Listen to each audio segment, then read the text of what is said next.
नमस्कार, मैं हूं पुण्य प्रसून वाजपेयी। सुबह के 7 बजे हैं और स्टूडियो में फिलहाल हम अकेले हैं, लेकिन बहरहाल मेहमानों के आने का सिलसिला शुरू होगा। वरिष्ठ पत्रकार होंगे, सफोलॉजिस्ट होंगे, कुछ पॉलिटिशियंस होंगे, हमारे तमाम संवाददाताओं की मौजूदगी होगी अलग अलग जगहों पर, क्योंकि मौका 5 राज्यों के चुनाव के मद्देनजर 2 राज्यों में आज वोटिंग का है। गोवा में वोटिंग शुरू हो चली है। 7 बजे से ही गोवा में वोटिंग, वक्त बहुत सुबह का निर्धारित किया गया गोवा में वोटिंग के लिए। 40 सीटें गोवा में हैं, 251 उम्मीदवार मैदान में हैं, 11,10,884 मतदाता हैं, 1,642 पोलिंग स्टेशन। एक लिहाज से समझने की कोशिश की जाए तो तकरीबन 23% यहां पर ऐसे वोटर हैं जिनकी उम्र 30 बरस से कम है। राजनीतिक तौर पर यह चुनाव बेहद महत्वपूर्ण माना जा रहा है। और पंजाब दूसरी तरफ 8 बजे से यहां वोटिंग शुरू होगी। यहां 117 सीट है, 1,145 उम्मीदवार चुनाव मैदान में हैं। यह अलग मसला है कि 15 से 17% उम्मीदवार दागी भी हैं। मतदाताओं की तादाद यहां काफी ज्यादा है, लगभग 1,97,00,000, 3 करोड़ के लगभग जनसंख्या है। पोलिंग स्टेशन 22,600 है।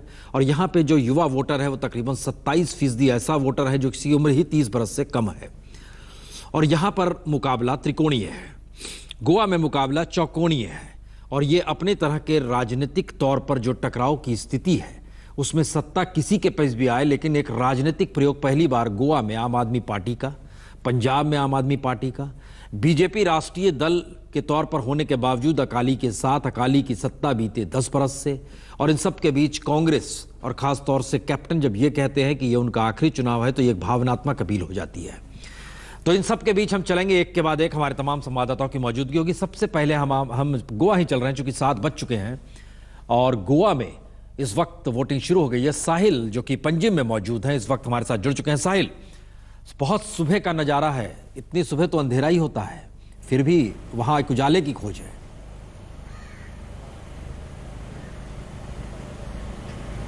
बिल्कुल उजाले की खोज है, क्योंकि यहाँ पर पिछले 5 साल की बीजेपी की सरकार थी और सारी पार्टियों को उजाले की खोज है। लेकिन 7 बजे अगर हम देखें तो यहाँ पर पहले से ही लोग लाइन में आकर खड़े हो गए थे वोटिंग के लिए।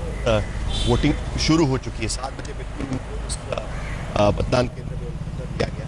और जो कह रहे थे गोवा का चुनाव इसलिए इस बार काफी अहमियत रखता है, सिर्फ आम आदमी पार्टी के लिए तो पहली बार जिसने भारतीय जनता पार्टी को गोवा में बनाया वो आरएसएस के लोग सीधे पार्टी के खिलाफ। साहिल, हमको लग रहा है कि आप जरा सा एक मिनट चेक कीजिए माइक, वो क्योंकि आवाज बहुत कट के आ रही है और नहीं के बराबर आ रही है, तो आप जरा चेक कीजिए। तब तक हम गोवा के बारे में 2 मिनट लोगों को और जानकारी दे दें। आप जरा चेक कीजिए वहां पर, क्योंकि कुछ गड़बड़ी हो रही है। और गोवा में ये बता दें कि मौजूदा वक्त में अगर आप इसको समझने की कोशिश कीजिए तो वहां पर बीजेपी की सत्ता है और ये माना जा रहा है कि पार्सेकर जो कि सीएम के कैंडिडेट हैं उसके ऊपर कहीं पारिकर है जो कि देश के रक्षा मंत्री हैं।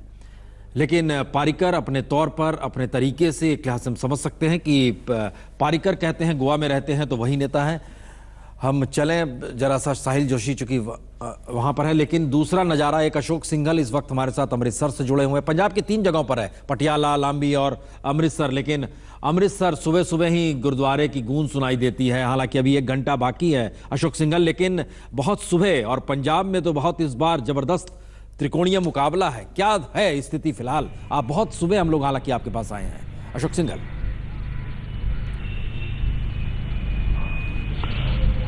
देखिए, बिल्कुल त्रिकोणीय मुकाबला है प्रसून। इस बार खास बात यह कि नवजोत सिंह सिद्धू बीजेपी छोड़ के चुनाव लड़ रहे हैं कांग्रेस की ओर से, और अमृतसर में जहां खड़ा हूं इसी इलाके में इनका वोट डलना है। ये अमृतसर नॉर्थ की सीट है हालांकि, लेकिन वो चुनाव लड़ रहे हैं अमृतसर ईस्ट से, लेकिन वोट डलेगा अमृतसर नॉर्थ में। लेकिन रोचक हो गया पूरा मुकाबला आम आदमी पार्टी के आने से। पंजाब में इस बार मुद्दे उठाए जा रहे हैं, आम आदमी अपने ढंग से चुनाव लड़ती है प्रसून।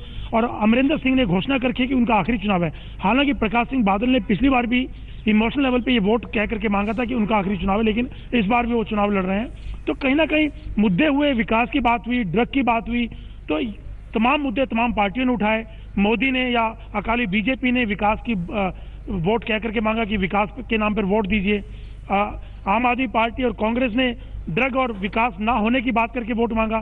तो तमाम यहाँ इश्यूज रहे, लेकिन सिद्धू कितना फैक्टर होगा कांग्रेस के लिए ये देखने की बात होगी प्रसून इस बार के चुनाव में। जी, सिद्धू लोकप्रिय उम्मीदवार के तौर पर है या लोग प्रिय शख्सियत के तौर पर पहचान है, लेकिन दूसरी तरफ पंजाब की नब्ज कहीं लांबी में है और सत्येंद्र वहां पर मौजूद है। सत्येंद्र, बहुत सुबह का वक्त, लेकिन हम देख रहे हैं लोग उठ रहे हैं, शॉल ओढ़ रहे हैं, निकल रहे हैं, आपके पीछे आवाजाही हो रही है, शुरू हो चुकी है। लगता है कि एक ऐसी आहट है। यह आहट कैसी है? सिर्फ वोटिंग डालने भर की है या कुछ और सोचा जा रहा है इस बार? Well, Sunetra, I'll have to actually give our viewers a bit of a shocker when we talk about जिस जगह पर मैं मौजूद हूँ ये पंजाब की सबसे हॉट पोलिंग स्टेशन है। यहाँ पर केंद्रीय मंत्री हरसिमरत कौर बादल, मुख्यमंत्री Prakash Singh Badal, deputy chief minister Sukhbir Singh Badal, Prakash Singh Badal के भतीजे जो चुनाव लड़ रहे हैं मनप्रीत सिंह बादल, इन चारों जो है दिग्गजों के वोट इस पोलिंग स्टेशन पर हैं और यहां पर चहल पहल शुरू हो चुकी है। यहां से थोड़ी दूरी पर ही, कुछ ही कदमों की दूरी पर बादल साहब की आलीशान हवेली है। कुल मिलाकर चुनाव जो है एक दिलचस्प और रोचक मोड़ पर आया है। पहले जो परंपरागत चुनाव होता था उससे हटकर यह चुनाव हुआ है। नए नए मुद्दे आए हैं आम आदमी पार्टी की दस्तक के साथ, और खासकर जो मुद्दे चुनाव की प्रक्रिया में चल रहे थे, लास्ट के 48 घंटों में वो मुद्दे भी बदल गए। जो ड्रग्स, भ्रष्टाचार, डेवलपमेंट, सरकार की तरफ से जो कहा जा रहा था, विपक्ष की तरफ से ड्रग्स, नशा और भ्रष्टाचार, बेरोजगारी को मुद्दा बनाया जा रहा था, वो मुद्दे कहीं ना कहीं पंजाबी, गैर पंजाबी और कट्टरतावाद, खालिस्तान का मुद्दा एकदम 48 घंटे में उठकर आया है। कुल मिलाकर जो चुनाव है वो दिलचस्प और रोचक दिशा की तरफ बढ़ रहा है और नए नए मुद्दे निकलकर सामने आ रहे हैं। पंजाब के 1,97,00,000 मतदाता तय करेंगे कि अब अगला सरदार पंजाब का कौन होगा। और इस चुनाव में खास भूमिका जो है युवा वोटर्स की रहेगी।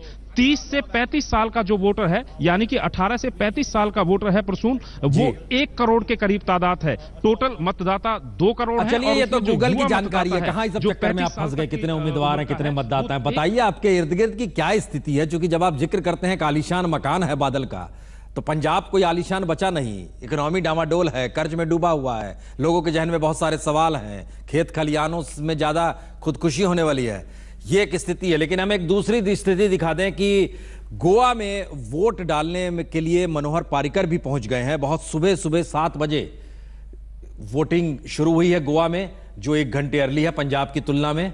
पंजाब में तो 8 बजे शुरू होगा। लेकिन ये जो तस्वीरें आप स्क्रीन पर देख रहे हैं वह मनोहर पारिकर लगातार वहां पर मौजूद रहे। और साहिल, बताइए आप, अब लगता है आपकी आवाज इस बार आ जाएगी, कटेगी नहीं। मनोहर पारिकर को हम देख रहे हैं वोट डालने पहुंचे हैं। साहिल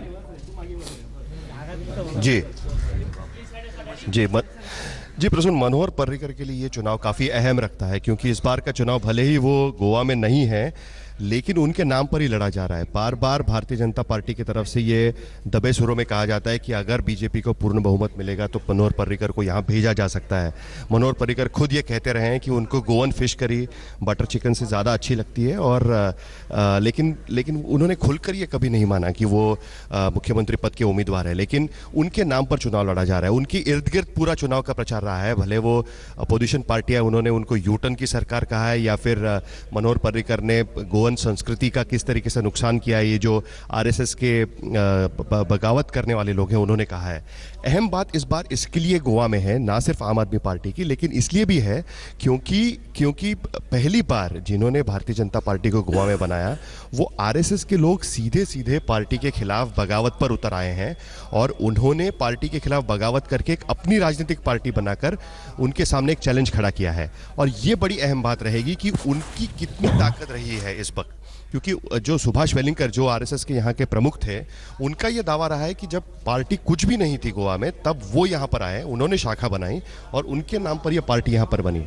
तो ये बड़ा अहमियत होगा देखना कि किस तरीके से आरएसएस का ये जो बगावत दल है वो किस तरीके से इस मामले में पर्रिकर के सामने एक चुनौती खड़ी करता है।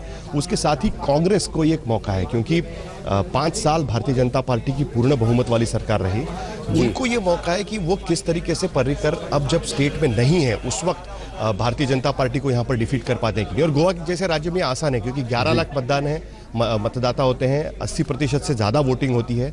अगर आप ठीक से प्लान करें तो हो सकता है। और दिग्विजय सिंह जैसे जनरल सेक्रेटरी इंचार्ज हैं गोवा में, उसके बावजूद भी अगर कांग्रेस नहीं कर पाई तो फिर उनके लिए राजनीतिक करियर काफी मुश्किल रहेगा गोवा जैसे स्टेट में। साहिल, लेकिन माना जाता है कि आरएसएस फेस नहीं होता है, आरएसएस का कोई चेहरा नहीं होता है, चेहरा तो बीजेपी के नेताओं का होता है। तो ऐसे में जब सुभाष वेलिंगकर ये ज्यादा नुकसान पहुंचा सकते हैं या ये गठबंधन कुछ कमाल भी कर सकता है जिसमें गोवा सुरक्षा मंच और शिवसेना साथ खड़ी है? देखिए, ये कमाल करने की उम्मीद से ही चुनाव मैदान में उतरा है और उनका पूरा प्रचार जो है वो नेगेटिव प्रचार है। एक तरीके से मनोहर पर्रिकर ने किस तरीके से यू टर्न किया वो दिखाने वाला प्रचार वो करते हैं और उसके वजह से भारतीय जनता पार्टी को नुकसान पहुंचाने की कहीं ना कहीं कोशिश। सुभाष वेलिंगकर से जब हमने बात की वो खुलकर ये कहते थे कि जब भारतीय जनता पार्टी या जनसंघ का गोवा में नामो निशान तक नहीं था, उस वक्त सुभाष वेलिंगकर गोवा में आए, उन्होंने शाखा यहाँ पर शुरू की और उसके बाद पिछले 30 साल से वो एक बैकबोन बने हुए थे पार्टी का गोवा में, पार्टी को गोवा में वजूद देने के लिए।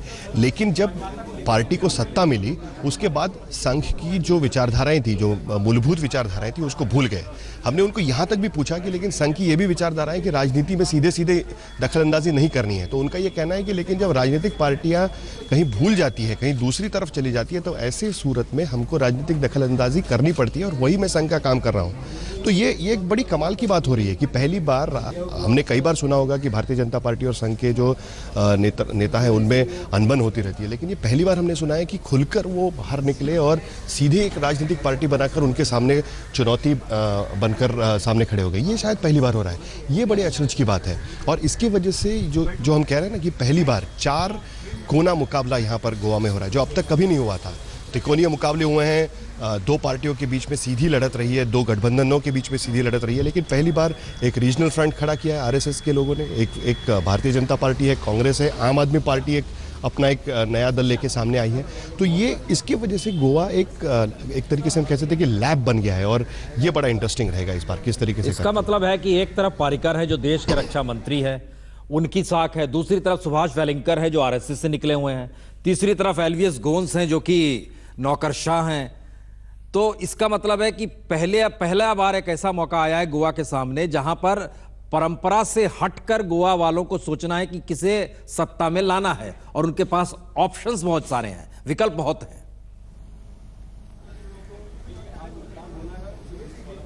जी बिल्कुल, विकल्प सारे हैं और काफ़ी आप देखें तो काफ़ी इंटरेस्टिंग राजनीतिक यहाँ पर बयानबाजी हुई है। महाराष्ट्र के मुख्यमंत्री जब गोवा आए थे चुनाव, गोवा में बीजेपी का घोषणा पत्र का विमोचन करने के लिए, तो उन्होंने एक बड़ी इंटरेस्टिंग बात कही। उन्होंने कहा कि इस बार गोवा में भारतीय जनता पार्टी को पूर्ण बहुमत की सरकार दो, क्योंकि जब पूर्ण बहुमत की सरकार नहीं होती है तो किसी को भी साथ में लेना पड़ता है और वो लोग आमतौर पर ऐसे लोग होते हैं जो सिर्फ खुद का भला देखते हैं और पूरी सरकार का भला नहीं देखते हैं। तो उनका हिंटिंग जो था वो कहीं ना कहीं शिवसेना की तरफ भी था। उद्धव ठाकरे यहाँ पर प्रचार करने आए, उन्होंने सीधे सीधे ये वार कर दिया बीजेपी पर कि बीजेपी यूज एंड थ्रो की पॉलिसी रखने वाली पार्टी, इस्तेमाल करो और उसके बाद फेंक दो, और उसकी वजह से उनको वोट नहीं होना चाहिए। तो ये राजनीतिक बयानबाजी भी पहली बार ऐसी हुई है कि अपने अपने तरीके से उसकी अहमियत हम भूल नहीं सकते और ये बड़ी इंटरेस्टिंग बात है प्रसून इसमें। अच्छा, एक बात बताइए कि रक्षा मंत्री लाइन में लगे हुए हम देख पा रहे हैं, तो क्या इतनी सुबह उनको लाइन में लग के बहुत लंबा इंतजार करना पड़ रहा है और मीडिया की मौजूदगी खूब है, तो ये मीडिया के लिए अनुपम मौका है कि भाई आप लाइन में खड़े रहें, लोकतंत्र की जीत हो रही है, आप भी लाइन में खड़े हैं, या सुबह सुबह भीड़ इतनी वाकई ज्यादा है वोट डालने वालों की? जी काफ़ी भीड़ है। हम आपको दिखा देते हैं कि हालांकि जिस बूथ पे वो खड़े हैं उनका नंबर बहुत ही जल्दी आ जाएगा, लेकिन अगर हम लाइन दिखा दें तो सुबह 7 बजे के करीब पहले से ही लोग यहाँ पर आके खड़े होंगे। और आमतौर पर गोवा में यही होता है कि या तो बहुत सुबह आके लोग मतदान कर देते हैं या तो दोपहर के बाद, क्योंकि दोपहर में तो गोवा में कुछ होता नहीं है, ना चुनाव प्रचार होता है ना वोटिंग होता है, लेकिन दोपहर के बाद फिर लोग बाहर निकलना शुरू करते हैं। और ख़ास करके चूँकि इस बार 4 कोनों में मुकाबला होगा, उसके वजह से सारी पार्टियां कोशिश करेगी कि अपने ज़्यादा से ज़्यादा वोटर बाहर निकाले। 90% से ज़्यादा वोटिंग की उम्मीद चुनाव आयोग का है, लेकिन अब देखना होगा कि किस तरीके से वोटिंग पिकअप होगा। लेकिन कुल मिलाकर आप देख रहे हैं कि मनोहर पर्रिकर जो लाइन में खड़े लोग हैं उनसे भी बात कर रहे हैं, कोई उनसे मिल रहा है, जा रहा है, लेकिन कुल मिलाकर लाइन बड़ी स्लो वोटिंग हो रही है। लेकिन मनोहर पर्रिकर जिस जगह पे खड़े थे उसमें सिर्फ 2 कदम आगे बढ़ पाए हैं। हमको लगता है छोटा सा ब्रेक ले लेते हैं, क्योंकि बड़ी स्लो वोटिंग का अंदाज अगर ये है ईवीएम मशीन के जरिए, तो जितने वोटर हर कॉन्स्टिट्यूएंसी और हर ईवीएम मशीन पे आएंगे, तो ये चलिए देखा जाए कितनी रवानगी। गोवा में सुबह सुबह हम देख रहे हैं कि पारीकर साहब पहुंच चुके हैं वोट डालने के लिए, जिसकी तस्वीर हम लगातार आपको स्क्रीन पर दिखा भी रहे हैं। मीडिया की मौजूदगी है वहां पर, हमारे पत्रकार भी हमारे रिपोर्टर भी वहां से जानकारी दे रहे थे किस तरीके से चौकोनिया मुकाबला है। लेकिन संजय, एक सवाल, जब गोवा और पंजाब में आज मतदान होगा तो इसके कुछ ट्रेंड का असर पड़ेगा दूसरे राज्यों के चुनाव के तौर तरीकों पर पड़ता है क्या? देखिए, आज के चुनाव से गोवा में और पंजाब में हमें एक ही ट्रेंड का पता चलेगा कि टर्नआउट कितना हुआ, मतदान कितना बढ़ा। पंजाब भी बहुत हाई टर्नआउट का स्टेट है और गोवा भी बहुत हाई टर्नआउट का स्टेट है। पिछले बार के गोवा के चुनाव में 83% मतदान हुआ था।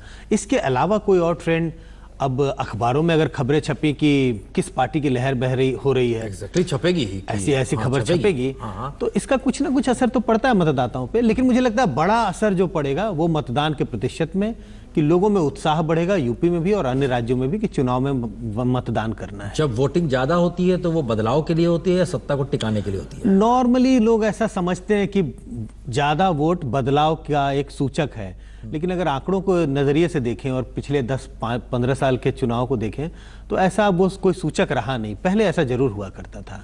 चलिए, हमारे साथ अब स्टूडियो में उर्मिलेश जी भी जुड़ गए हैं, वरिष्ठ पत्रकार, और इसके बाद और भी सिलसिला शुरू होगा।